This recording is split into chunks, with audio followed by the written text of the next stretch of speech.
mukomere muntu w'Imana komera none hose kandi uragezwa n'ikimwe kabyaramo yari naragukunze bimere bitabo kaye mbaza ati Imana mufite nini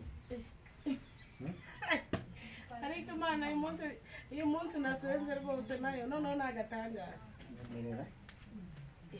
ukono toka satani toka basi zani kiganza toka satani zani kiganza nawe se zani kiganza kiganza cyo kumara iki uriya naragukunze wagize ute naragukunze ubwo rukundo rwawe ugenda uruhe bene wanyu ariko se cyangwa ese abantu basenga ntabwo batunyona iyi ni impano naguteguye yitwarire wayineguriye ngo nyimaze ese urasenga ese uganakunda n'umuntu umeze nkawe ireba ariko haguruka sino hano hari boga ikabutura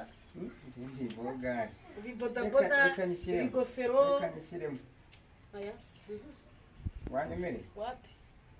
bijyana uzayambike mama wawe cyangwa muri kibashiki bawe twari